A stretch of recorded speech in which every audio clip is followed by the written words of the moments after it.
Цивил медија. Колку повеќе за злоупотребата на децата во изборна кампања ќе ни зборува Ангела Петровска. Ангела, повели. Ми се допаѓа тоа што Благица ги спомна лицата со попреченост и сметам дека тие се највеќе заборавени од нас во општество, но сепак мислам дека како најголема злоупотреба во нашето општество, во политичките кампањи се злоупотребите на децата за нечии цели. Па така, во текот на годините секогаш сме гледале злоупотреба на децата, дали се тоа во рекламни спотови, дали се тоа на митинзи, биле секогаш присутни без разлика тоа дали биле председателски, локални или други избори. Значи, политичарите секогаш добиваат жестоки критики од институциите и од граѓанските организации за тоа дека со злоупотребата на децата се прекршуваат законите. Значи, децата треба да бидат најбезбедни во нашето општество, а не да ги користат политичарите за некои цели или па нивните родители да се согласуваат со тоа нивните деца да одат со нив и да преку нив да искажуваат некаква поддршка. Ние во оваа изборна кампања забележавме неколку исто прекршување на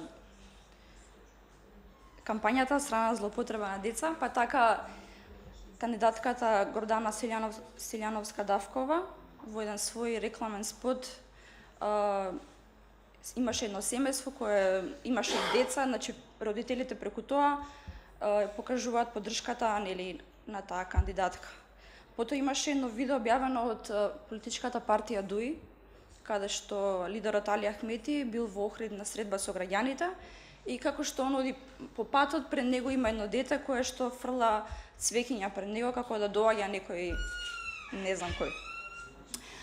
Исто така имаше и на еден митинг пред некој ден на Стево Пендаровски, каде што една жена зборува од публиката и кажува дека незиниот внук, 7-годишен внук, кој што не живее патем во Македонија, во некоја друга држава, не знам, и се јавил на баба му и рекол дека он одлучил, внукот, дека треба да гласа бабата за Стево Пендаровски.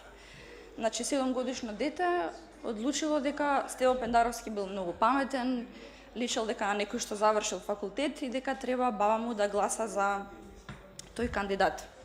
Сакам да потсетам дека според член 12 став 4 од Законот за заштита на децата се забранува злоупотреба на децата во политичко или верско организирање и дејствување, но во нашето општество тоа е се поголема практика, особено и во верското дејствување, што многу пати сме го виделе.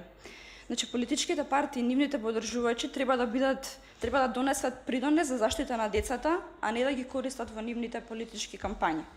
И државата, институциите имаат обврска на децата да им овозможат нормален, здрав и развој, нормален живот, а не да ги трујат уште од мали години која политичка опција е подобра или не, нека ги остават да одлучат тие кои ќе пораснат, дали ќе се определат воопшто за некоја политичка партија или не, затоа што сепак има луѓе кои што не одбираат ни една политичка партија. Цивил медија.